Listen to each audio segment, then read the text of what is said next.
No,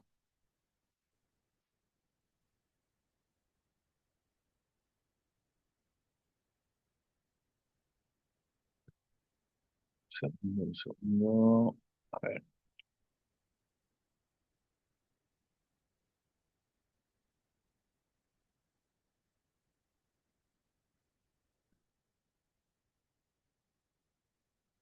eh,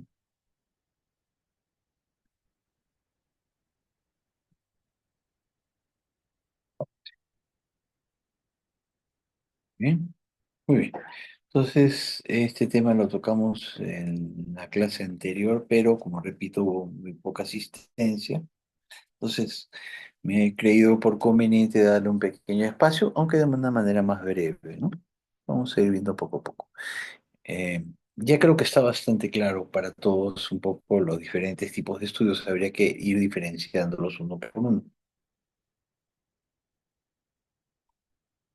Ya sabemos que hay dos grandes grupos, los estudios cuantitativos y los cualitativos. Pudimos ver en la práctica algunos ejemplos de cualitativos. Muy interesante considerarlos porque es un tipo de investigación que es muy útil. Luego podemos decir en relación a los cuantitativos, tenemos los estudios correlacionales. Recuerden ustedes, el objetivo principal de una investigación es asociar variables. Asociar variables y poder inferir estos resultados a una población mayor a partir de una muestra, ¿no? ¿Qué representa esa población? Creo que eso es en pocas palabras. Los estudios descriptivos, que para muchos no son estudios, no asocian variables, solo describen variables, nada más. Ahí hay una gran diferencia. Entonces, en estos estudios correlacionales, ¿no? Asociamos variables mediante un patrón predecible para un grupo de población. Esto es de lo que hablamos de la capacidad de inferir un resultado observado en una muestra a una población, para lo cual es esencial y fundamental que la muestra sea representativa de una población. Entonces podemos decir también que tiene como propósito conocer la relación que existe entre dos o más variables en un concepto en particular. Su principal utilidad es saber cómo se comporta una variable al conocer el comportamiento de la otra. Eso es un estudio correlacional. Hay varios en este grupo, todos ellos son observacionales también.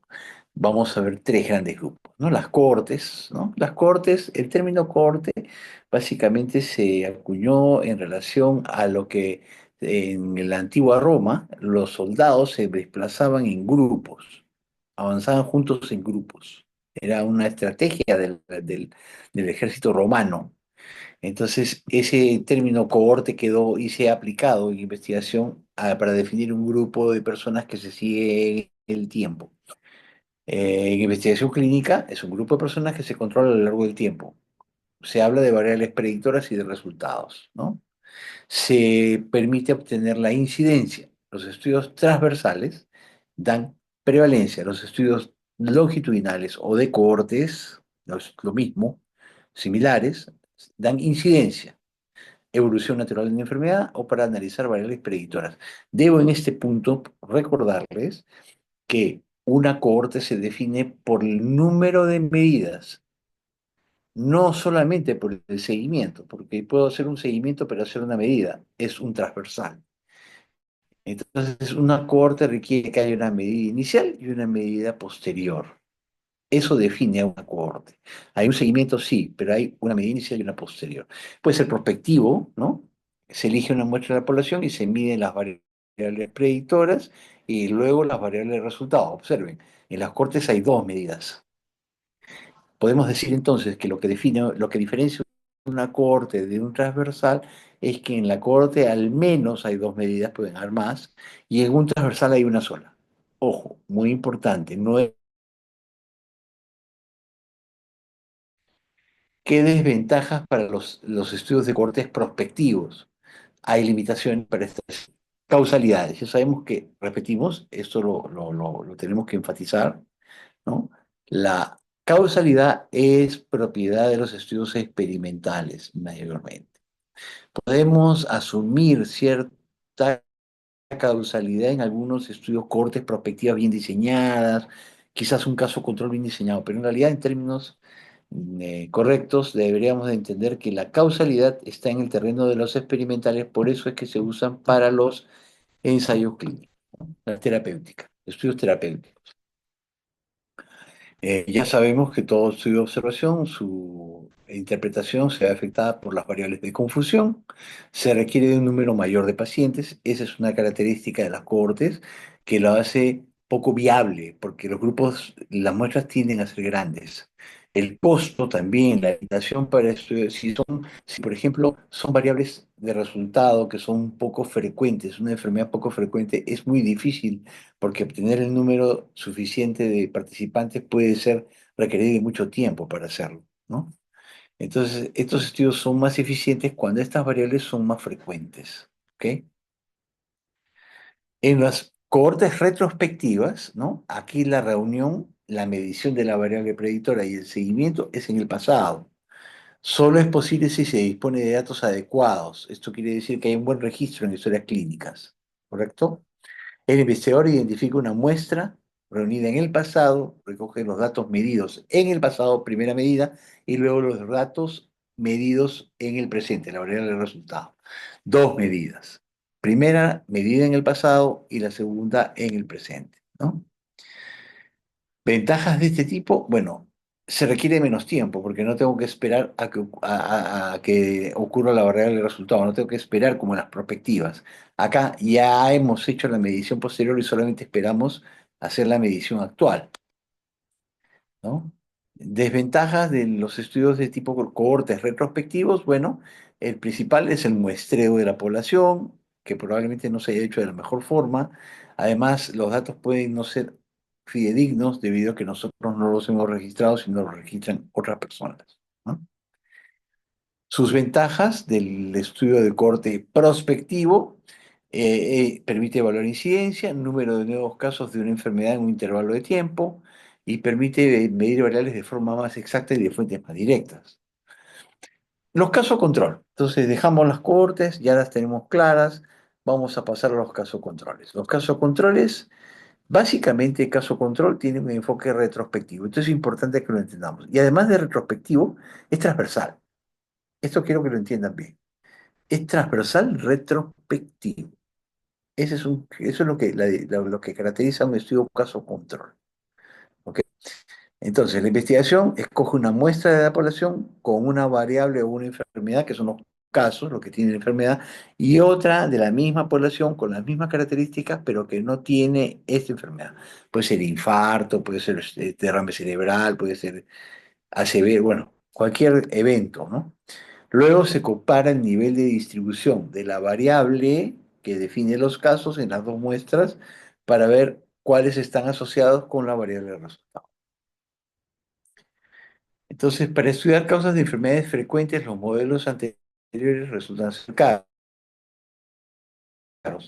Se necesita de muchos pacientes para identificar factores de riesgo. Una serie de casos de pacientes con la enfermedad puede identificar un factor de riesgo usando el conocimiento previo de la prevalencia del factor de riesgo. Para más factores de riesgo es necesario un grupo de referencia de tal forma que la prevalencia del factor de riesgo en los casos se compare con la prevalencia en los controles. Vamos a comparar dos grupos en este tipo de estudio, esencialmente. Son estudios que se usan mucho para estudiar factores de riesgo, típicamente. Ya lo van a ver. Acá tenemos los casos controles, son estudios que proporcionan un cálculo de la solidez de la asociación entre la variable predictora y la presencia o ausencia de la enfermedad. Y esta asociación se hace a través de un indicador que es el que se usa para medir la asociación de las variables, es el odds ratio, el OR. En las cortes se usa el RR, riesgo relativo. En las caso control se usa el odds ratio. ¿Ok? Esa es básicamente la medida de asociación. Ventajas de estos estudios: son más baratos, es eficaz para variables de resultado cuando las enfermedades son poco frecuentes.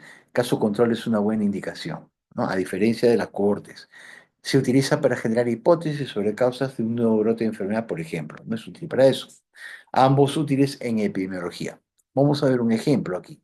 En un estudio orientado al efecto de la circuncisión y su relación con la aparición de cáncer de pene, para realizar un estudio de cohortes tendríamos que más o menos una muestra de 6.000 hombres para poder determinar un factor de riesgo. Un estudio poco viable.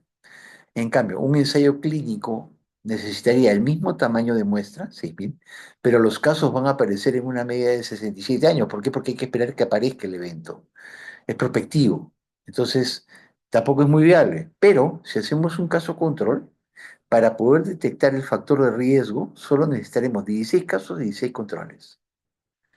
Fíjense. Y como es retrospectivo, prácticamente no necesitamos esperar mucho tiempo. Entonces, para enfermedades poco frecuentes o que tienen largos periodos de latencia entre la exposición y la aparición de enfermedad, ojo, pregunta de examen, los estudios caso-controles son mucho más eficientes y a veces, como en este ejemplo, es prácticamente la única opción posible. Sus desventajas, hay sesgos, evidentemente. Un sesgo es que hay un muestreo por separado. Los casos, el muestreo, la obtención de los casos se hace de una manera y la obtención de los controles de otra. Y aquí debemos decir que la mayor debilidad de los casos control está en el muestreo de los controles. Pregunta examen también, ojo. Decimos, ¿cuál es el punto más débil de un estudio caso-control? Es el proceso de muestreo de los controles.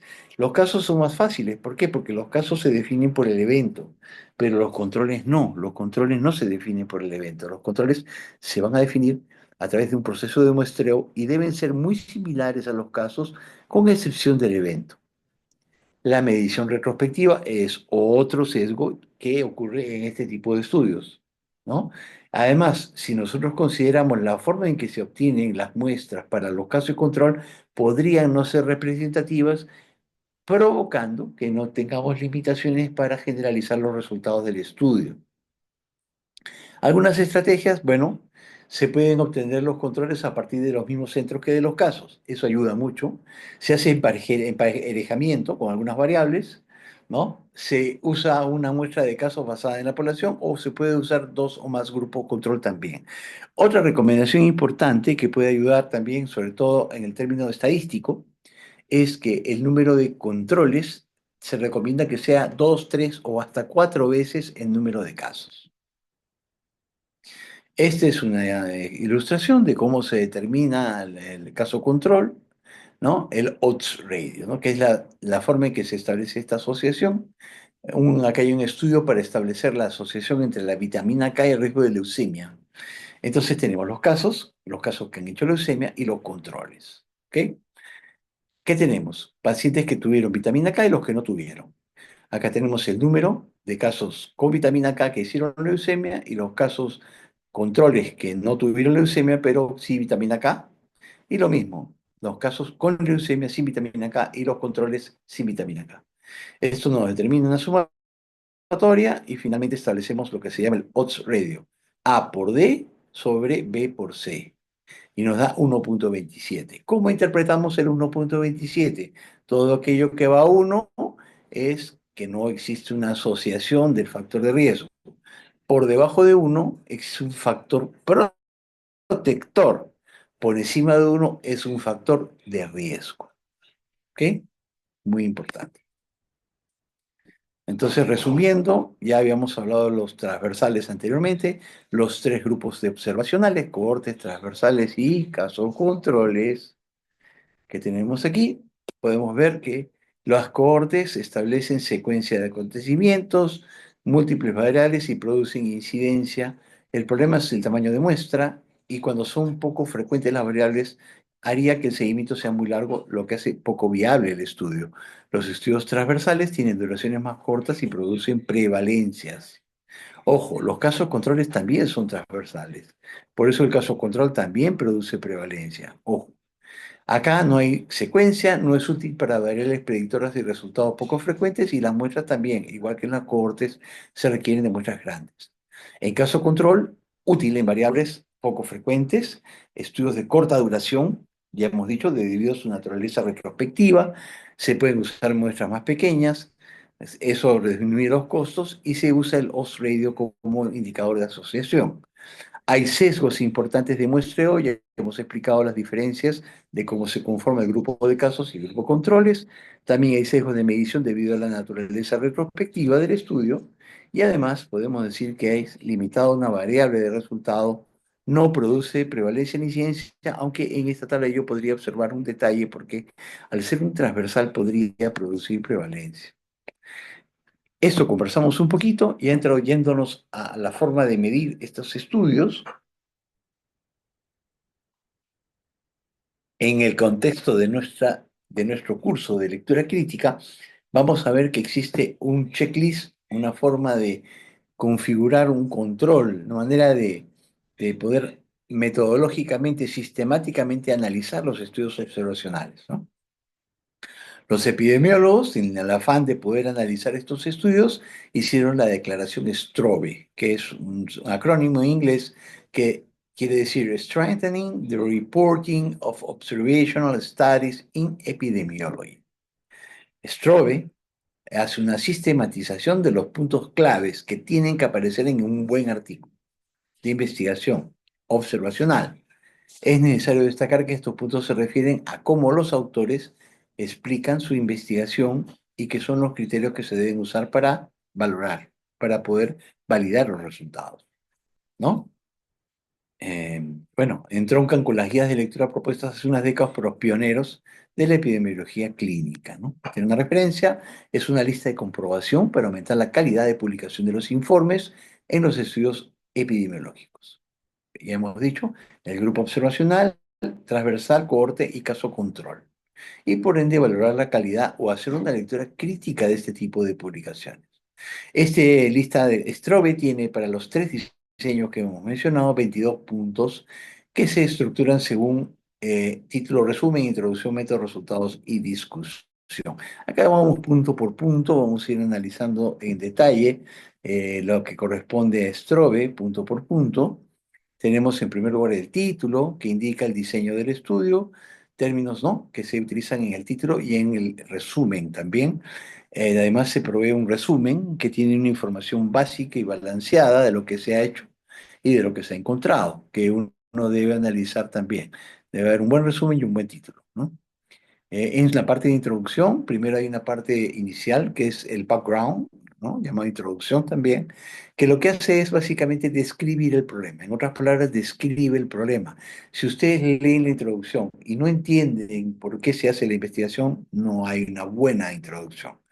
Después de leer la introducción, nosotros debemos entender por qué se quiere hacer la investigación, porque hay un problema que existe que requiere una respuesta. Y la parte de objetivos. Siempre el último párrafo de la introducción es el objetivo, ¿no?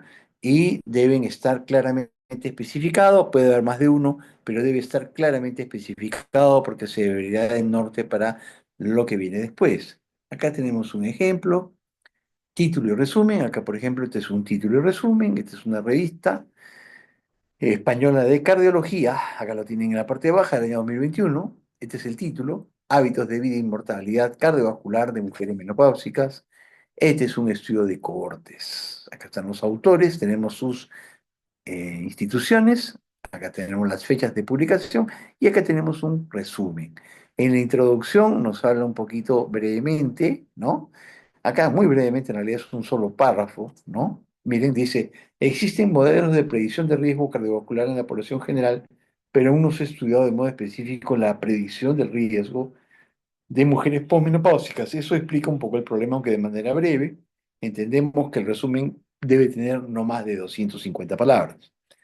El objetivo de este estudio, acá viene la parte importante, es conocer los hábitos de vida y enfermedades crónicas asociadas con mayor riesgo cardiovascular en mujeres menopáusicas, ¿no? Y así como construir una escala de riesgo. Y tenemos dos objetivos que han planteado acá, ¿no? Construir una escala de riesgo y conocer los hábitos de vida y enfermedades crónicas asociadas con riesgo cardiovascular en mujeres menopáusicas, describe los métodos, sus resultados y sus conclusiones, la cual debe ir de la mano con los objetivos. Esto básicamente, brevemente, es la primera entrada para un artículo.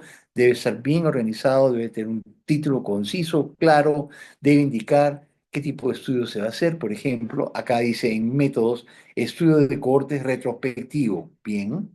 ¿no? De base poblacional cuya fuente de datos es la Encuesta Nacional de Salud de España 2011, ¿no? Y así uno va identificando. Resumen debe ser estructurado, quiere decir que tener estas partes al menos. Algunos resúmenes en algunas revistas tienen algunos puntos más, ¿no? Sin descuidar los puntos que, bueno, que se mencionan aquí, ¿no? Esta es la primera parte, el punto uno, punto 2 y 3. Y ya entramos en la introducción, ¿no? Del artículo. Lo que hemos visto un poco es el resumen. Pero acá podemos ver claramente, si ya se describe en más detalle, los aspectos relacionados al problema, ¿no? En la parte de los primeros, estos tres primeros párrafos describen claramente un poco el problema para entender por qué se hace la investigación y en el último párrafo siempre, miren la parte baja, se presenta el objetivo. Esto es esencial, debe estar bien definido y debe servir de brújula para que cada parte que continúa del estudio vaya de la mano con este planteamiento, ¿no? En la parte 4 y 5 de Strobe, punto por punto, son 22, hablamos del diseño y el setting. El setting es la ubicación, locación, donde se lleva a cabo el estudio, dice, ¿no? Fechas de relevantes que se han llegado, periodos de reclutamiento, exposición, seguimiento, colección de la data, ¿no? Punto 5. Punto 4, diseño. ¿Qué diseño? ¿Qué se comparó? Si usan grupos, si es comparativo o no, si hay un grupo control. Básicamente, esto es lo que habla del diseño del estudio. Recuerden ustedes que yo les he planteado unos puntos un poquito diferentes. Los vuelvo a recordar nuevamente porque no deben olvidarlos. Diseño, población, muestra, muestreo, instrumento, estadística y ética. ¿Ok? Vamos a ver, de alguna forma correlaciona con lo que presenta Scroll, de alguna forma, ¿no? Métodos participantes, ¿no? En los cortes, bueno, hay que ver los criterios. Las muestras se definen de dos maneras, por tamaño y por características. Entonces, si yo quiero usar una muestra representativa, debo calcular un tamaño. De otra manera, no será representativa de una población. Gran cantidad de estudios no calculan este tamaño muestral. ¿Por qué? Porque los tamaños muestrales pueden ser grandes y es difícil que el estudio sea viable. Hay muchísima publicación científica, pero y digamos que el 90% no calcula tamaño muestral. Simplemente se usa por conveniencia un tamaño muestral. Pero debemos entender que ese estudio no tiene una muestra representativa. Por lo tanto, no podemos decir que los resultados se puedan aplicar a una población mayor, a un grupo mayor de personas. Eso es una gran limitante que va a atentar contra los principios básicos de la investigación, que es estudiar una muestra para poder aplicar sus resultados observados en la muestra a un número mayor de personas que se define como una población. Cohortes, ¿no? Acá tenemos los participantes en el estudio de cohortes, ¿no?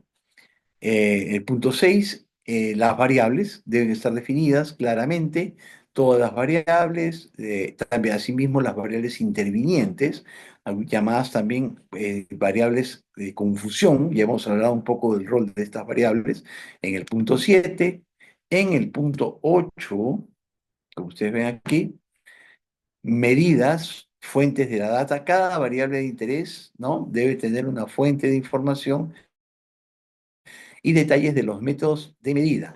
Estos son los instrumentos de los cuales hablamos. Repito, diseño, población, muestra, muestreo, instrumento. El punto 8 nos habla del instrumento, cómo se mide la variable, con qué se mide la variable. Muy importante, instrumento validado o no validado. ¿Ok? Muy bien. Acá tenemos, por ejemplo, ven, cada variable se va definiendo. Este es parte del estudio mostrado anteriormente y se va definiendo uno por uno las variables que han sido consideradas, variables sociodemográficas, variables de hábitos de vida, etcétera. Punto 9, sesgos. ¿Qué es un sesgo? Muy importante, pregunta examen. Vayan anotando. Un sesgo es un error metodológico en una investigación. Repito, un sesgo es un error metodológico en una investigación. Ese es un sesgo. Hay diferentes tipos de sesgo. Uno de los más importantes es el sesgo de selección, donde el proceso de muestreo no es adecuado de tal manera que la muestra no es representativa. No se conforman muestras adecuadas y de tal manera que creamos un sesgo. ¿no? Hay sesgo de observador, hay una serie, se puede revisar una serie de errores metodológicos. Eso es la definición. Luego tenemos el tamaño del estudio, ¿no? Acá básicamente, en otras palabras, es la muestra, ¿no? Dice, debe ser suficientemente grande para estimar, ¿no? Un intervalo de confianza razonablemente adecuado. Eh, Acá introducimos un poco el término de intervalo de confianza. ¿Qué se trata? Conversamos un poco de esto el domingo que tuvimos la clase presencial. Ustedes van a ver que se coloca junto a los valores en las tablas el llamado confidence level o confidence interval, que es el intervalo de confianza. Lo que ocurre es que la medida que nosotros observamos, que puede ser una media, por ejemplo, va a tener un reflejo en la población. Yo puedo encontrar una media, un valor medio, por ejemplo, 12,5. Es la media de esa variable, que puede ser, a ver, vamos a ver qué variable, hemoglobina, ahí está. Variable hemoglobina. En la muestra tengo 12,5 como media, pero hay un intervalo de confianza. El intervalo de confianza es el rango en el cual se encuentra ese valor en la población. Entonces es una extrapolación de ese valor hacia la población, lo cual garantiza que esa muestra sea representativa. Por eso, en la medida que la muestra sea más grande, podrá ser más representativa. El punto es que yo puedo decir, bueno, en todo caso coloco una muestra muy grande de manera arbitraria, pero tampoco sirve porque no tendré la certeza que aunque sea grande, sea adecuada. Para ello se debe estimar un tamaño de muestra. Es la única manera con certeza podemos saber que esa muestra representa a la población. Variables cuantitativas, explicar cómo las variables cuantitativas han sido manejadas, ¿no? Punto 11, punto 12, métodos estadísticos, recuerden, diseño, población, muestra, muestreo, e instrumento, estadística.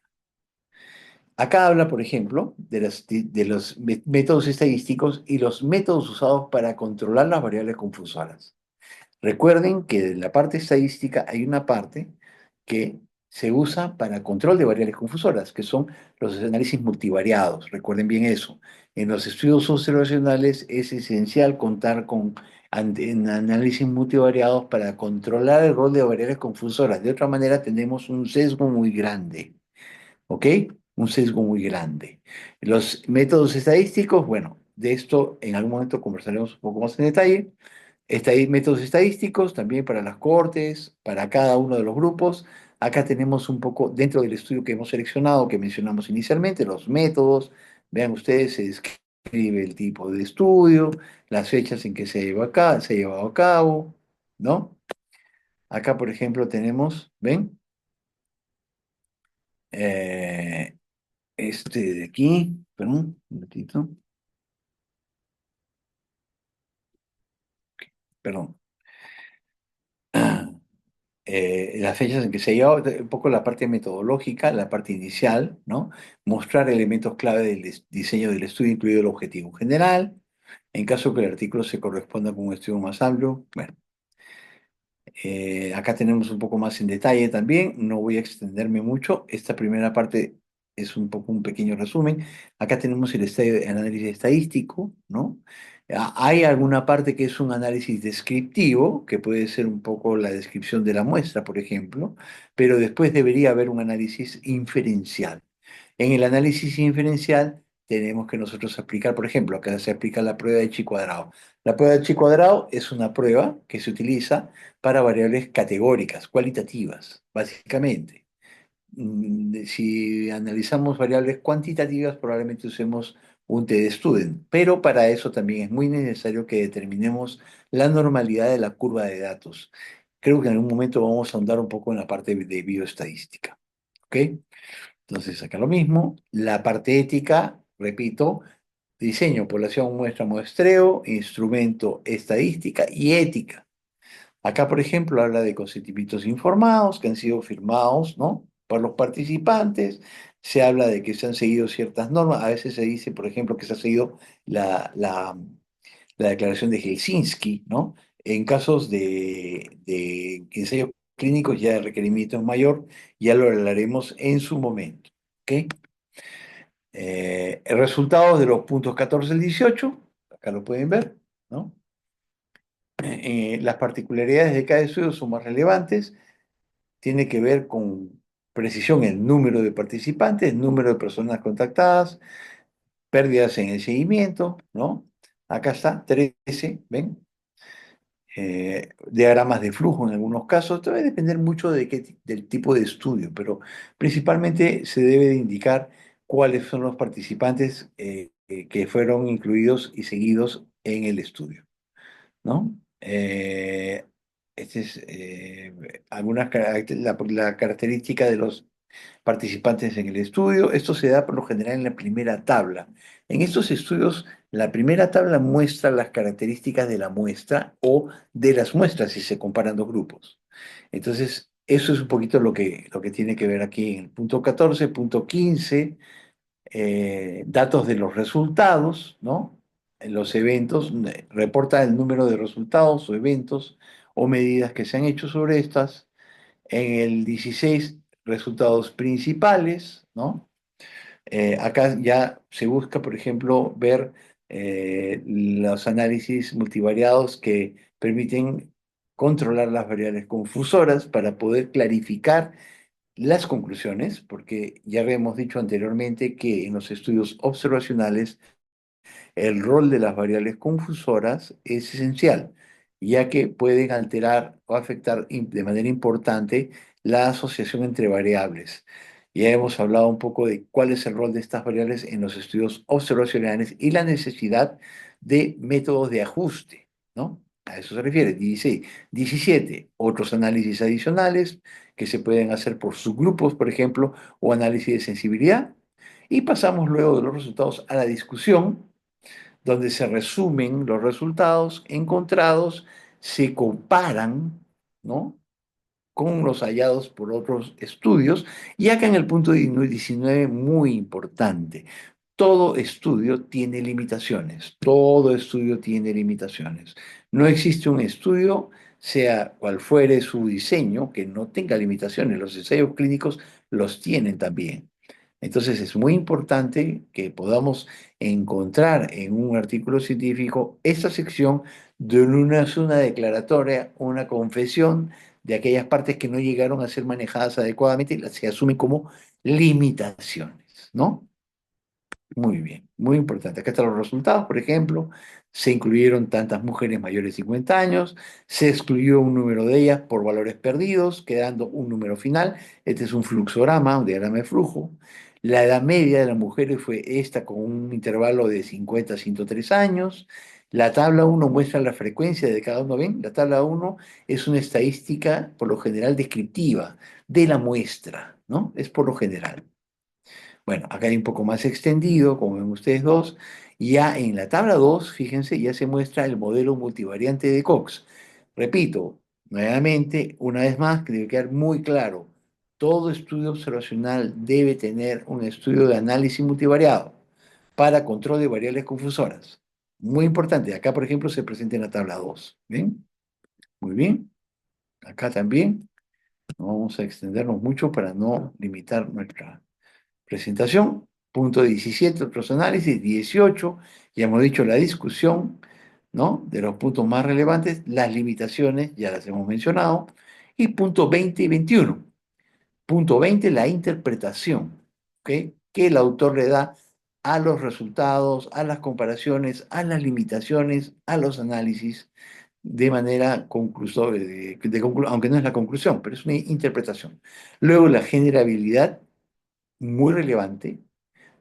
Aquí tenemos que analizar la validez externa. Ya hemos dicho que la validez externa está estrictamente relacionada con la posibilidad de que la muestra sea representativa. Si la muestra no es representativa de la población, va a afectar directamente a la validez externa. La validez externa tiene que ver con la inferencia de los resultados a una población. También obviamente afectará la validez interna. Si es una muestra muy pequeña, afectará la validez interna del estudio porque afecta el poder estadístico del estudio. Muy importante. Y acá lo tenemos nuevamente, ¿no? De los puntos 19 al 22, corresponde con la estructura clásica que debe tener la discusión de cualquier artículo científico. En primer lugar, en la discusión se debe informar de manera resumida sobre los resultados más relevantes con las hipótesis que se han planteado, los objetivos, ¿no? Se recomienda discutir las limitaciones, tomando en cuenta los sesgos potenciales, los problemas derivados de los análisis, exposiciones y variables de resultado. Acá tenemos el ejemplo, acá en el estudio se ha considerado las limitaciones, así como las fortalezas. ¿Eh? Acá por ejemplo, dice, ¿qué limitaciones se encontraron en el estudio? Por su naturaleza observacional y retrospectiva, este estudio no permite la adjudicación de la relación causa-efecto, eso es claro, porque esta relación se establece en estudios experimentales. Y no se puede excluir la presencia de sesgos de selección-exclusión. Aunque se haya hecho un estudio multivariado, no se puede excluir por completo las variables confusoras. Totalmente de acuerdo, porque no se pueden medir todas. Les pongo un ejemplo. La genética cuenta muchas veces como un factor que afecta. Es una variable confusora, pero no siempre se puede medir.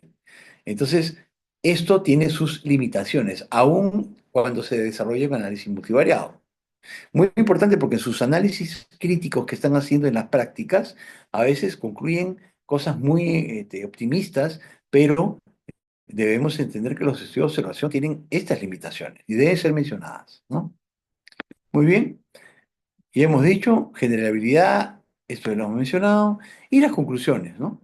Acá, por ejemplo, en base a los objetivos, el riesgo cardiovascular de las mujeres de edad menopáusica depende de sus hábitos de vida. Aspectos como consumo de verduras, actividad física tienen gran importancia, pero otros factores de gran relevancia en valores como la hipercolesterolemia o la obesidad pierden su valor pronóstico en las mujeres posmenopáusicas. Esa es la conclusión en base al estudio presentado, ¿no? Hay que entender también estas preguntas como parte complementaria del análisis, qué se sabe del tema y qué aporta de nuevo. Y en este punto yo tengo que mencionar, muy, muy importante esto, cuando uno hace un análisis crítico de un artículo científico, de un estudio, tienen que haber dos enfoques. Muy importante es esto. Hay un enfoque metodológico, que es lo que estamos aprendiendo a hacer. Nosotros estamos aprendiendo a hacer un enfoque metodológico, pero también hay un enfoque temático. ¿A qué me refiero? A que aquellos profesionales que tienen que ver con este campo de la medicina tendrán una observación crítica del tema, que no lo tiene el metodólogo. Por ejemplo, yo soy cirujano, yo del tema no conozco, entonces no puedo saber si realmente hay un conocimiento previo del tema, tendría que hacer una revisión muy extensa y si es que realmente aporta algo nuevo o no. ¿Entiende? Entonces, ¿esto quién lo conoce? El que conoce el tema. Por eso se habla de que siempre un análisis crítico debería pasar por una revisión temática y metodológica. Una lectura crítica temática y una lectura crítica metodológica para ser completo. ¿Ok? Fondos, finalmente, el 22 se refiere con los fondos si es que ha habido alguna intervención de alguna organización que financie el estudio, lo cual puede generar sesgos importantes, ¿no? Estos son los links que ustedes pueden revisar para ver las pautas de Strobe y esta es la primera parte de nuestra clase de hoy. Vamos a, en este punto, hacer un pequeño break y luego vamos a pasar a la segunda parte de nuestra clase de hoy, donde haremos análisis de estudios experimentales. ¿Sí? Pequeño break, por favor, para que descansen un poquito. Este ha sido un día largo probablemente. Tomen un pequeño descanso y vamos a hacer la segunda parte con la clase de hoy. ¿Vale?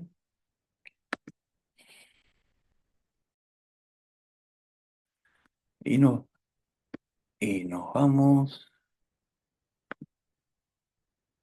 y nos vamos a ver.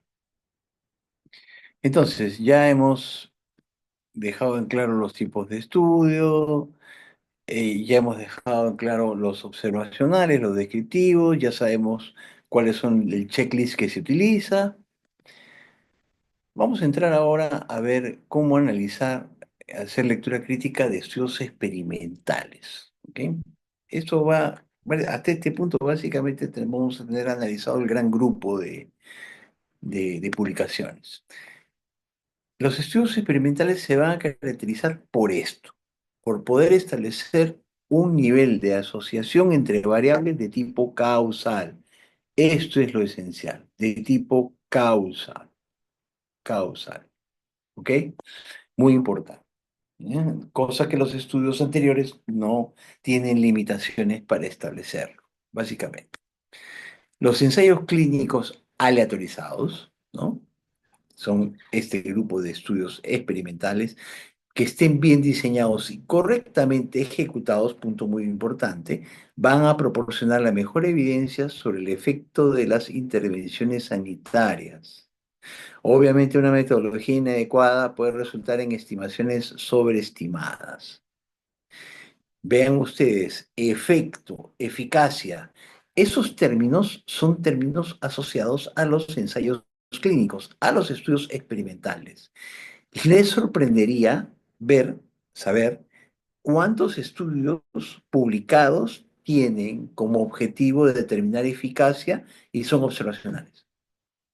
No deberían ni siquiera estar publicados, pero llegan a estar publicados.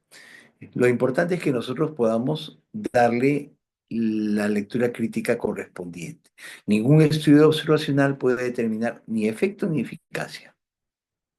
Son términos que se establecen para los estudios experimentales. Esencialmente, y esto es importante, pregunta de examen, esencialmente los estudios experimentales son estudios diseñados para medir, evaluar eficacia, eficiencia, ¿no?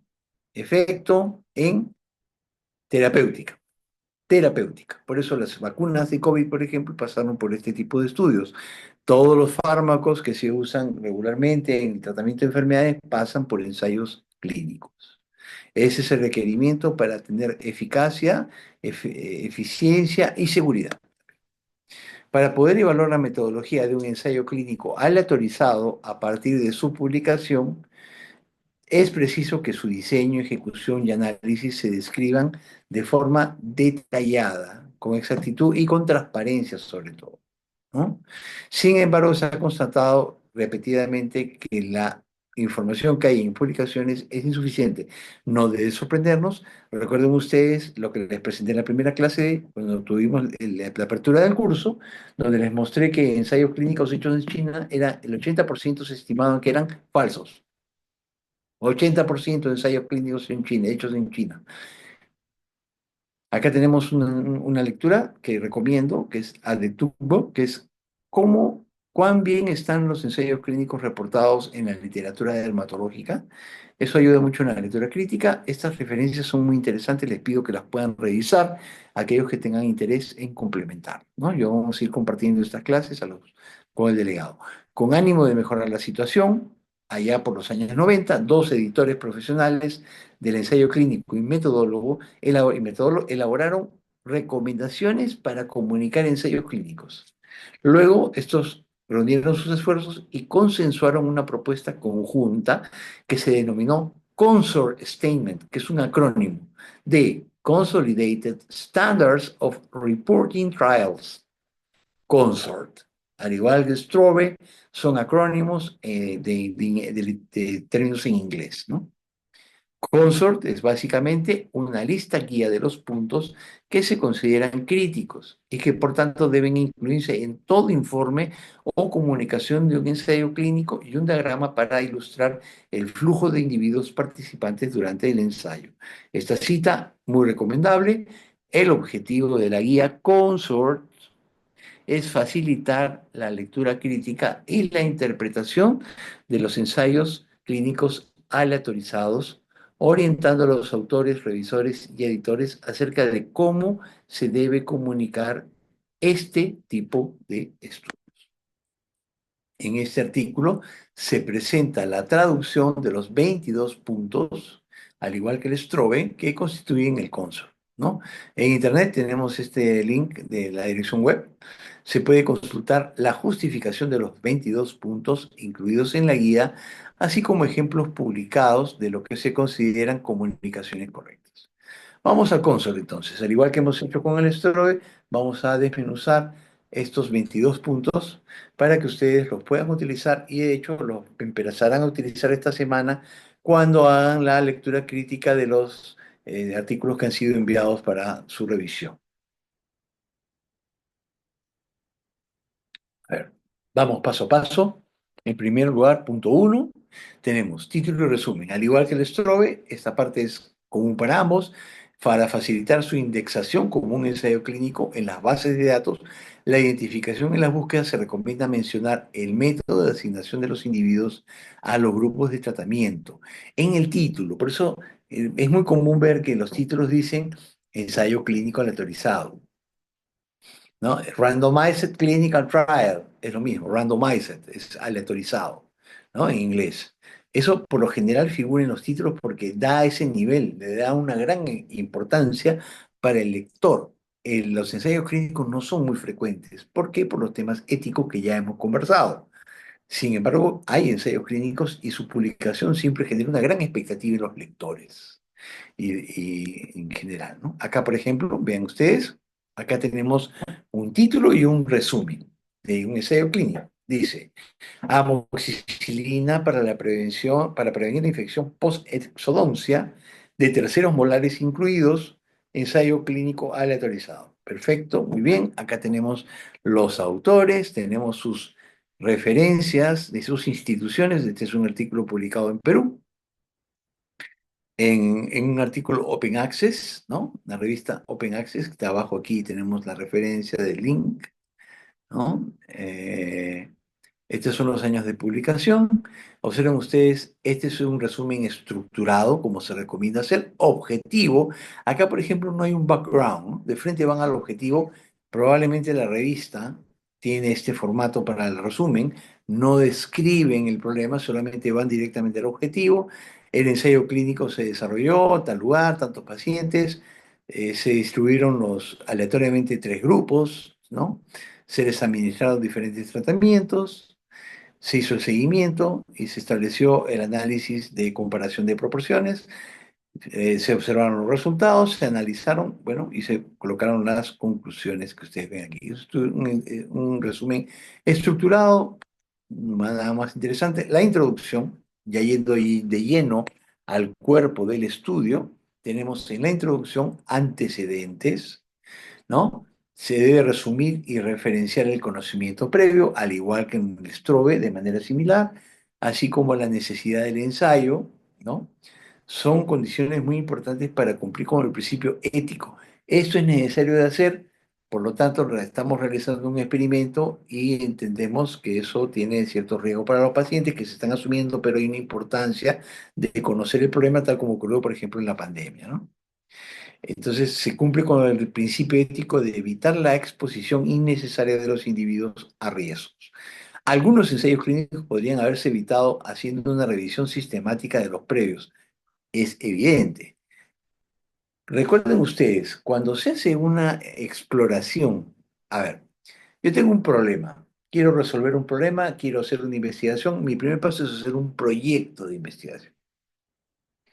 Cuando hago un proyecto de investigación, lo primero que hago es estudiar, describir el problema y plantear una pregunta y un objetivo. Para eso necesito hacer una revisión de literatura. ¿Por qué? Porque muchas veces mi problema no existe. Simplemente no he leído lo suficiente y hay literatura que responde al problema. Entonces, simplemente tendría que hacer una buena revisión. Y eso es un buen punto. No existen muchos metaanálisis o revisiones sistemáticas. No hay muchos. También hay que entender que hay revisiones sistemáticas que no son hechas con ensayos clínicos. Hay metaanálisis que se hacen de estudios observacionales, lo cual no entiendo por qué.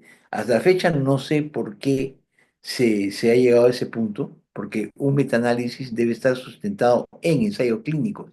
Pero a la fecha, como no hay ensayos clínicos, hacen metaanálisis de estudios de observación, pero arrastran las limitaciones del estudio de observación. De tal manera que las conclusiones de metaanálisis son muy cuestionables. Entonces, muy importante en este punto ver si existe información previa que pueda evitar la necesidad de hacer un ensayo clínico, ¿no? Hay que ver si el ensayo clínico suma o no suma, ¿no? Acá tenemos la introducción, ven, se describe el problema y en la parte, acá todavía, creo que sí, acá está. En el último párrafo, aunque no lo dice de manera puntual, pero dice, teniendo pocos ensayos que permitan establecer protocolos de medicación antibiótica y dada la contradicción existente en la literatura, se decidió realizar este estudio. Acá está, que tuvo como objetivo comparar la eficacia de amoxicilina pre y postquirúrgica. Ajá, postendodoncia. Además, considerando el aumento de la resistencia, sucede, bueno, esto se ha quedado cortado ahí, pero básicamente lo que quiere es comparar dos tipos de tratamiento antibiótico. Fíjense, vámonos al título. Ya, el título es más general, ya, pero está bien. Eh, Acá, por ejemplo, sí lo menciona claramente, compara la eficacia pre y postquirúrgica. Está comparando dos tipos de tratamiento antibiótico en extracción de terceras molares. Métodos participantes. En los ensayos clínicos, la población de individuos definida por la condición clínica de interés suele restringirse mediante criterios de selección tales como edad, ausencia de comorbilidad. Recuerden ustedes que también ocurren los observacionales que la muestra se define por tamaño y por cualidades. Yo defino una muestra por un tamaño que lo puedo estimar, pero a la vez también defino una muestra por criterios de inclusión y de exclusión. Y a eso se refiere. Todos los criterios de selección, ambos, inclusión y exclusión, ¿no? Es la distinción entre criterios de inclusión y exclusión es innecesaria. Utilizados deben, dice, ¿no? Todos los criterios de selección utilizados deben definirse explícitamente, así como los métodos utilizados para reclutar a los pacientes. Esto es el proceso de muestreo. Acá se habla de muestra y muestreo. ¿Ok? Cuatro, intervenciones. Ya sabemos, por lo que hemos visto en la parte inicial, de que se están dando dos tipos de intervenciones. Una profilaxis antibiótica pre y una post-extracción. Entonces, dice, debe describirse las características de todas las intervenciones, así como las de control, por ejemplo, los placebos. Los placebos, sabemos bien que son medicamentos que no tienen ningún principio activo. Mejor dicho, son tratamientos que no tienen un principio activo, no tienen efecto. Simulan tenerlo para que la persona que recibe el tratamiento piense que puede estar recibiendo el tratamiento con el principio activo. Ese es el efecto del placebo. Y se usa para validar el efecto del principio activo que se usa en el otro grupo, ¿no? Básicamente.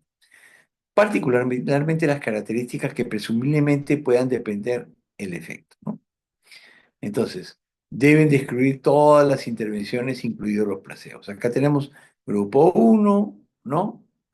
Dice amoxicilina prequirúrgica, tratado con, acá se dice la dosis, grupo 2, la posquirúrgica, ¿no? Y acá hacen un poco la descripción de los observadores. No, no nos vamos a adiantar un poco en esta parte, pero vamos a... 5. Objetivos. Entonces tenemos hemos llegado a la parte de título, la parte de resumen, introducción con los objetivos. Acá parece reiterativo, pero lo puntualiza, ¿no? Porque los objetivos están explícitos en la parte de la introducción. En la metodología están los participantes, la muestra, el muestreo que ya hemos mencionado. Los objetivos, dice en el punto 5, debe mencionarse explícitamente los objetivos o las hipótesis del ensayo y en el caso de los ensayos confirmatorios, distinguir el principal de los secundarios. A veces hay objetivos principales y secundarios, a veces hay más de un objetivo, ¿no? La cita correspondiente recomendamos leer. Los resultados, el término resultados se refiere a las variables utilizadas para evaluar comparativamente las dos intervenciones. Se define las variables utilizadas y se debe distinguir la principal de las secundarias. Esto depende de los objetivos. La variable principal debe ser la que se consideró más importante al diseñar el ensayo y se usó para determinar el tamaño muestral. Muy importante, porque esta variable principal es la que ahí antes se usaban unas fórmulas para determinar el tamaño de muestra, ¿ya? Luego, actualmente se usan los softwares, pero los softwares te piden básicamente tres datos: el valor de P, el poder estadístico y el tamaño del efecto. Y el tamaño del efecto es el tamaño del efecto de la variable principal. Por ejemplo, yo quiero hacer un estudio de una técnica quirúrgica para operar el paladar. Entonces, yo voy a estimar un tamaño de muestra, para lo cual tengo que ver cuál es mi variable de resultado principal. Y yo voy a hacer la medición de los resultados en base al número de fístulas que se originan después de la operación. Esa sería mi variable principal de resultado. Entonces, esa se usa para determinar el tamaño del efecto. Por ejemplo, yo puedo revisar la literatura y encontrar metaanálisis que dice que un 5% de las cirugías de paladar producen fístulas. Ese es el tamaño del efecto que voy a utilizar para determinar el tamaño de muestra. ¿Ok? Espero haber sido claro. Entonces, 7, el tamaño muestral. Cuando se diseña un ensayo clínico, es ética y científicamente importante hacer que el análisis principal tendrá una potencia adecuada. Punto adicional. Además de lo que ya hemos mencionado, de lo que representa tener una muestra con un tamaño importante, adecuado para ser representativo, también tiene que ver con la validez interna. ¿Por qué? Porque está directamente relacionado con el poder estadístico del estudio. El poder estadístico del estudio, una muestra de tamaño inadecuado, va a generar un poder estadístico bajo, por lo tanto podría invalidar las conclusiones.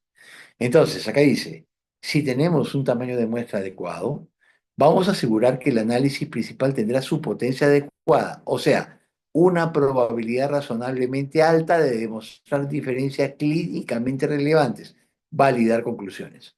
Por ello, es importante describir cómo se determinó el tamaño muestral, incluyendo estimaciones utilizadas en los cálculos y los ajustes para compensar pérdidas.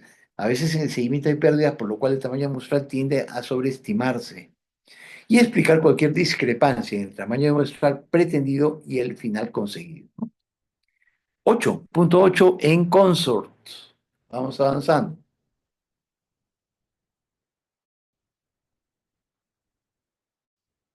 Punto 8 en consort. Generación de la secuencia aleatoria. En general, la asignación aleatoria es un pilar fundamental. Por eso dice ensayo clínico aleatorizado. Se descansa en la credibilidad de los resultados de un ensayo clínico. Esto sustenta.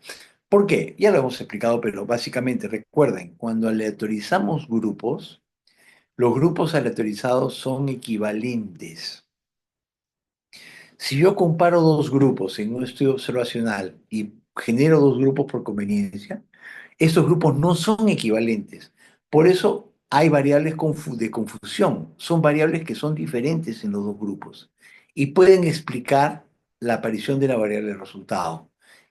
Por eso es que se hace un análisis multivariado de las variables intervinientes para controlar la diferencia de grupos, las variables que hacen diferentes los grupos. Pero eso no ocurre en el ensayo clínico. Por una ley de grandes números, así se llama, ley de grandes números, es un tema matemático, se sabe que al hacer un proceso de aleatorización de los grupos son iguales, son equivalentes. Entonces no tenemos que hacer análisis multivariado en un ensayo clínico. ¿Por qué? Porque las variables se controlaron. Entonces yo puedo asignar tratamientos y observar un resultado que estará directamente relacionado al tratamiento y no se verá afectado por ninguna variable de confusión. ¿Correcto? Entonces, algunos autores preconizan un procedimiento de asignación no necesariamente aleatorizado, denominado minimización, que es una cosa, digamos, excepcional. Por ello, no basta con afirmar que la asignación fue aleatoria, sino que debe explicarse cómo se generó la secuencia. Eso es importante. ¿Por qué?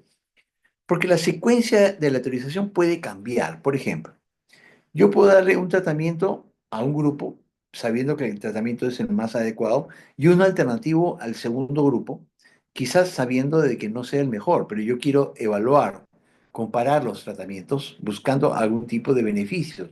Obviamente esto genera un problema ético. ¿Por qué? Porque yo sé que uno de los grupos en base a mi experiencia, tiene más grupo. Del punto de vista ético, yo estaría cometiendo un error. ¿Qué puedo hacer? Bueno, lo que hago es, para evitar ese problema, agarro y altero la secuencia. En un primer momento le doy el tratamiento A a un grupo y el tratamiento B al otro, pero después de un tiempo cambio. Al primer grupo le doy el B y al segundo le doy el A. Entonces, luego de un periodo de tiempo, ambos grupos han recibido ambos tratamientos. Y eso se llama secuencia de asignación de tratamientos. ¿Para qué se hace? Para evitar de alguna forma los problemas éticos. Asignación oculta, punto 9. Miren todo lo que tenemos que revisar. Todos estos puntos deben ser revisados en su lectura crítica de un ensayo clínico. Que tenemos una referencia importante. Para evitar que la asignación de tratamiento sea sesgada, no solamente se debe generar una secuencia, como lo hemos hablado. La forma en que se utilice esta secuencia es crítica. Si quien ha de decidir la inclusión o no de un individuo en un ensayo conoce la secuencia de asignación de tratamientos, la decisión de inclusión puede estar condicionada, consciente o inconscientemente, por el tratamiento que recibirá el paciente en caso que se lo incluya, ¿no? Entonces, esta asignación oculta está un poco hablando del enmascaramiento. Enmascaramiento, ¿ok? Enmascaramiento, ¿no? Es importante, dice, ¿no? Por eso, eh, si quien ha de decidir la inclusión de o no de un individuo en el ensayo conoce el tratamiento que se le da o que está recibiendo el paciente, entonces esto actúa como un sesgo, por lo cual se han incluido lo que se llama los ciegos, que son procesos en los cuales hay hasta un simple, doble y triple ciego, en los cuales se evita conocer que el paciente sepa qué tratamiento recibió, que el investigador sepa qué tratamiento ha dado y que el observador que ve el resultado sepa qué tratamiento recibió el paciente. Eso genera mejor el nivel de evidencia del estudio. Punto 10, la implementación, dice, para que se pueda juzgar si la asignación pudo ser predecible o no, además de reescribir el método utilizado, es particularmente importante quién preparó la secuencia de asignación, quién decidió la inclusión de los individuos y quién realizó la asignación de los tratamientos. Acá ya hablamos del cegado, el enmascaramiento. En un ensayo clínico, el término cegado o a ciegas se refiere que los participantes ignoran qué tratamiento se les ha asignado. Este es un tipo de ciego, habíamos mencionado antes otro. Para conseguirlo, los distintos tratamientos deben enmascararse de forma que sean indistinguibles. Por ejemplo, se le da una pastilla del mismo color a ambos grupos. Entonces el paciente no sabe cuál tiene el principio activo y cuál no. Entonces, esa es una manera simple, ¿no? Los ensayos sin enmascaramiento de los tratamientos se llaman open label. Así es. Clinical trial, open label, ensayos abiertos. Se sabe qué tratamiento se le está dando a cada grupo. ¿Ok? Es una forma de evitar los problemas éticos que generan los ensayos clínicos. A diferencia de lo que ocurre con la asignación oculta, el enmascaramiento de los tratamientos no siempre es posible. Por ejemplo, en el caso de cirugías, es muy difícil que yo pueda enmascarar un tratamiento quirúrgico, porque hay una cicatriz, hay una molestia, hay una serie de cosas que son muy evidentes. ¿Ok? Aún así, en los ensayos abiertos hay que justificar las razones por las que no se utilizó, ¿no? Métodos estadísticos. Los métodos estadísticos usados de que los datos deberían haberse predeterminado durante el diseño y es importante indicar si realmente fue así, tanto para el análisis principal como el secundario. La mayoría de métodos de análisis estadístico proporcionan una estimación puntual del efecto, comparación de tratamientos con un intervalo de confianza a un nivel de 95%, ya explicamos un poco esto. El flujo de participantes, esto ya es en los resultados. Hemos llegado de la introducción, metodología, resultados, punto 13 de ensayos clínicos. Plantilla Consort. El flujo de participantes. Ustedes van a ver que en los ensayos clínicos hay un diagrama de flujo y eso permite la comprensión del ensayo. Hay diferentes etapas, inclusión, seguimiento, análisis. A veces en el seguimiento se pierden pacientes, por ejemplo, y se ilustra con un diagrama. Es muy importante que esté presente. Debería indicarse el número de individuos que inician en el ensayo, los que no se incluyeron por algún motivo, ¿no?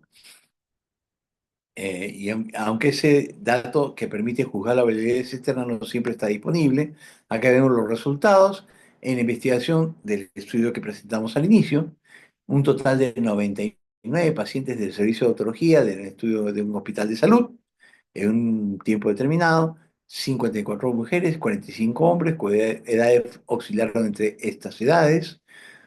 No se dio diferencia entre la administración de amoxicilina prequirúrgica y postquirúrgica, con un P de 0,6, que sabemos que no es estadísticamente significativo. Al ser comparado con el control, la amoxicilina prequirúrgica no fue eficaz para prevenir la infección post-exodoncia. Lo mismo ocurrió con la post-exodoncia, ¿no? Tablas 2 y 3. P0,35, P1, ¿no? Son eh, valores de P no estadísticamente significativos. El reclutamiento, ¿no? que dentro de los resultados, que son las fechas en que se realizó el estudio, hay que determinarlas, las fechas de inicio, reclutamiento, para ver la duración que tuvo el ensayo. Asimismo, en los ensayos en que la variable principal es el tiempo hasta un evento, por ejemplo, ¿no? Los análisis de sobrevivencia, la duración del seguimiento no es la misma para todos los pacientes, ya que la línea termina con el evento. Ese es un tipo de estudio que ya hemos revisado anteriormente. Se llama análisis de sobrevivencia. Acá no es que todos los pacientes terminan en un momento y se hace un corte y se mide. No. Cada participante tiene un punto de final de que es el evento, puede ser infarto, ACV, ¿no? En estos casos debe indicarse esta fecha, así como la duración mediana. Hay una media de esas medidas. Si el ensayo se interrumpió con resultados de un análisis intermedio, también se debe indicar. Punto 15, datos basales, características demográficas y clínicas de los individuos que participan son importantes para ver hasta qué punto los resultados de este ensayo pueden aplicarse a un paciente determinado, ¿no? Debe describirse para cada uno de los grupos y es recomendable hacerlo en una tabla también, ¿no? Las variables continuas se describen mediante la media y la desviación estándar, este es lo convencional, mejor que el error estándar o intervalo de confianza. También a veces se complementa media, desviación estándar y intervalo de confianza. O mediante los tres cuartiles, los intercuartiles, ¿no? En caso de asimetría marcada. Las variables cualitativas y las cuantitativas discretas con un número limitado de valores pueden usarse mediante frecuencias. Números analizados, el número de casos incluidos en análisis es un dato crítico. Es un número que ha documentado el diagrama de flujo que hemos hablado para saber finalmente cuántos casos quedan incluidos, pero puede ser distintos en otros análisis, ¿no? Para ello es muy útil expresar los resultados de las variables dicotómicas en forma de fracción, como se plantea aquí. Para evaluar la efectividad de las intervenciones, se realiza lo que se llama el análisis por intención de tratar. Este es un término que se usa mucho en ensayos clínicos. Es decir, con la inclusión de todos los casos aleatorizados y manteniéndolos en el grupo al que se les asignó, porque así se evitan sesgos posibles debido a pérdidas o exclusiones no aleatorias. Resultados y a estimación. Vamos avanzando con el análisis de Consort.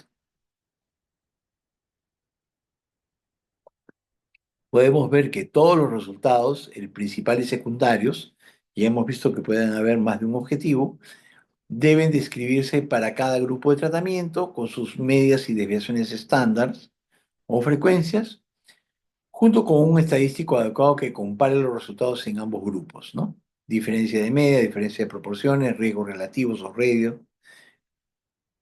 y su intervalo de confianza respectivo, ¿no? Acá podemos ver en las tablas, tal como se plantea, los dos grupos. Acá se establecen frecuencias. Acá tenemos el valor de P estimado para, perdón, perdón. El valor de P estimado creo que, si no me equivoco, habían considerado, debería acá en una tabla, normalmente en la parte baja, se debe considerar el, la prueba estadística que se ha utilizado. La prueba Z de proporciones, como acá se usan proporciones, porcentajes, se ha aplicado esta prueba, pero se debe mencionar aquí en la parte baja. Cuando hay una tabla, siempre en la parte baja se debe hacer hincapié qué test estadístico se ha utilizado. Acá esa es una observación que quizás esa información esté en la parte de metodología y se indique cuáles fueron las pruebas estadísticas usadas, pero en realidad depende de la variable, porque hay variables que van a usar un determinado test estadístico y hay variables que usan otro test estadístico. Entonces, siempre se presentan las tablas y se debe de colocar, ¿no? Acá, por ejemplo, está dada tabla uno, infección post-exodoncia, ¿no? Se ven los dos grupos, ¿no? Comparativo pre y postquirúrgica para prevenir infección, ¿no? Acá, eficacia de amoxicilina prequirúrgica para prevenir con controles. Acá, por ejemplo, este grupo control no es un punto que puede generar un sesgo importante, porque hay que ver cómo se ha constituido este grupo, ¿no? Eso debería estar bien descrito en la parte anterior de selección de pacientes. ¿no? Pero se ha comparado los dos grupos y se ha comparado la amoxicilina prequirúrgica y la posquirúrgica con los controles, ¿no? 18, ¿no? Análisis auxiliares, ¿no? Es inevitable que un ensayo clínico convenga realizar más de un análisis inferencial, como lo hemos mostrado. Sin embargo, la multiplicidad de análisis inferenciales puede llevar a riesgo de falsos positivos. Por eso conviene resistirse a la tentación de hacer muchos análisis, sobre todo cuando hay subgrupos de casos. Y se deben enfocar principalmente en los objetivos, las variables principales, ¿no? Es la recomendación. Eventos adversos, como parte de todo ensayo clínico, esto es algo importante de considerar, además del efecto que uno mide. Por ejemplo, si yo uso un antibiótico, tendré que evaluar, perdón, como resultado, variar el resultado de la infección, por ejemplo, ¿no? Entonces, además del efecto pretendido, la mayoría de las intervenciones tienen efectos indeseados y a veces indeseables. El equilibrio entre los beneficios y los riesgos es lo que debe juzgarse para decidir si una intervención es aceptable o es útil. Por lo tanto, es imprescindible facilitar datos sobre efectos indeseados. Ahora, hay que recordar también que muchas veces la aparición de efectos adversos se da en el tiempo. Entonces, puede ser que la aparición del efecto adverso se dé en un corte de tiempo diferente a la medición de la variable de resultado. Eso es importante, ¿ya? Por eso hay etapas en los ensayos clínicos y por lo general la de reporte de eventos adversos se debe dar en seguimientos más largos. Por ejemplo, a ver, las vacunas COVID. Actualmente hay reportes de efectos adversos de las vacunas que se están dando varios años después de que ya han salido los primeros ensayos clínicos. ¿Por qué? Porque se han empezado a observar con el tiempo la aparición de los mismos. Entonces, hay que tener cuidado en la estimación de estos efectos adversos porque podríamos presumir que no hay, ¿ok? Es mejor que eso quede como un interrogante, ¿correcto? Muy bien. Al menos debe describirse la frecuencia de individuos que presentaron acontecimientos adversos serios, ¿no? Por eso se define como AA, ¿no? Y de los que interrumpieron prematuramente el tratamiento, ¿no? Por lo general se puede entender que estos acontecimientos adversos serios llevan al paciente a suspender su participación en el estudio, ¿no? Eso sí es relevante y muy relevante de considerar. 20, la parte de la interpretación. Se ha señalado que en las publicaciones científicas la discusión de los resultados se esmera más en justificarlos que en poner de manifiesto posibles limitaciones del estudio.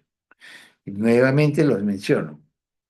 Todo estudio, incluido un ensayo clínico, tiene limitaciones importantes. Entonces no podemos dejarlas de lado, ¿correcto? Para evitar esta tendencia, algunas revistas aconsejan estructurar la discusión y presentar, primero, un breve resumen de los resultados claves, enfatizando lo que añaden al conocimiento que ya se tenía acerca del tema, posibles mecanismos y explicaciones de los resultados, comparación con otros trabajos similares. Acá hasta ahora se parece a lo que son los observacionales y debemos, en lo posible, incluir metaanálisis, o sea, estudios realizados sobre la base de ensayos clínicos hechos previamente, ¿no? Compilaciones. B. Las limitaciones del estudio deben ser consideradas y los métodos adoptados para compensarlas, las implicaciones para futuras investigaciones y las implicancias clínicas. Acá nada más en esta parte de la interpretación tenemos puntos muy importantes a tomar en cuenta en la lectura crítica.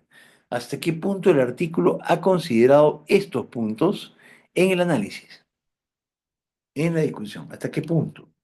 Y la recomendación es que ustedes puedan, punto por punto, hacer este tipo de análisis, ¿no? Luego, en el punto 21, tenemos la llamada validez externa, que es la generalización del estudio. Va a depender de la capacidad de la muestra de ser representativa, ya lo sabemos. Es la posibilidad de generalizar los resultados a conjuntos de individuos más amplios. El principal beneficio de una investigación clínica, ¿no? En general, de un estudio. Dice, ¿no?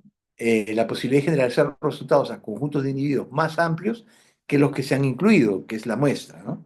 Depende de diversos factores. En primer lugar, que la validez interna, ya sabemos, están relacionados la validez interna con la validez externa. Ojo, ¿puedo tener validez externa sin validez interna? No. ¿Puedo tener validez interna sin validez externa? Sí. Hay una diferencia. Por eso que se menciona, en primer lugar, de la validez interna, que es un requisito previo para la validez externa, los resultados de estudios sesgados son inválidos y ya no procede cuestionarse si son generalizables. Claro, si tengo yo no tengo validez interna, ya no tiene sentido pensar si eso lo puedo generalizar. Correcto. Puedo tener validez interna en el estudio. ¿Qué es la validez interna? Es la metodología. ¿Ok? Pero de repente no es generalizable. ¿Por qué? Porque la muestra no es representativa. Entonces, estos son los puntos bien importantes a considerar para poder interpretar muchas de sus participaciones, por ejemplo, que están teniendo en el curso, muy interesantes y muy bien desarrolladas, por cierto, eh, son muy optimistas y le otorgan beneficios a las publicaciones más allá de los que realmente deberían ser. Y esto pasa, ¿por qué? Porque no se hace este análisis.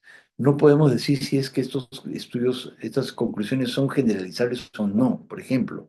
Entonces, en toda la lectura crítica, si hay dos puntos medulares, son estos dos, la validez interna y la validez externa del estudio. Punto 22, terminando Consort, a esta altura, podemos hablar de lo que se llama la evidencia global.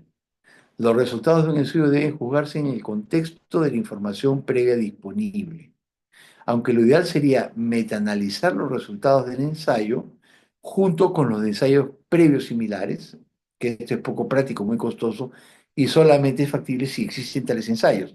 Pero además recuerden, ya me voy a adelantar en este punto, es muy importante, para poder metaanalizar resultados de ensayos clínicos, debe haber un grado de heterogeneidad bajo. ¿Qué es un grado de heterogeneidad bajo? Significa que las metodologías que se han utilizado para hacer estos estudios deben ser similares. Entonces, cuando uno hace un metaanálisis, hace el I cuadrado, es un valor que se figura siempre en el diagrama del forest plot en la parte baja izquierda, indica el grado de heterogeneidad entre los estudios. Cuando el grado de heterogeneidad es alto, tiene un sesgo muy grande y es difícil poder sacar conclusiones. Cuando el grado de heterogeneidad es bajo, quiere decir que los estudios han sido hechos de manera similar, metodológicamente hablando, entonces podemos sacar conclusiones, ¿no? Este es un punto importante. Las conclusiones del estudio que se presenta aquí, bueno, ya las habíamos visto. No existe diferencia entre la administración de amoxicilina prepoquirúrgica.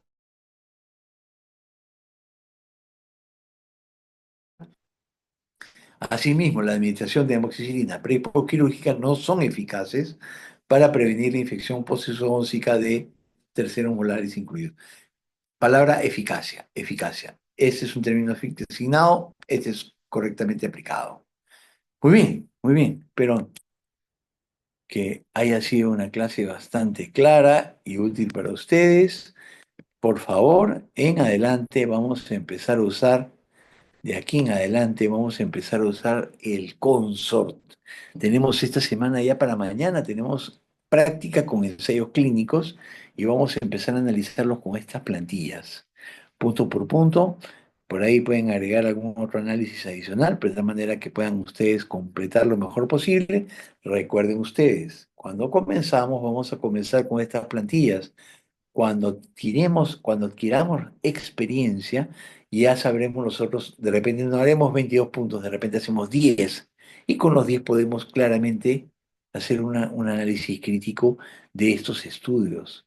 Yo les comentaba en algún momento, ¿no? Yo tengo relativa experiencia, todas las semanas hago lectura crítica porque me mandan a revisar artículos de diferentes revistas en el mundo, y yo hago lectura crítica, pero no hago los 22 puntos.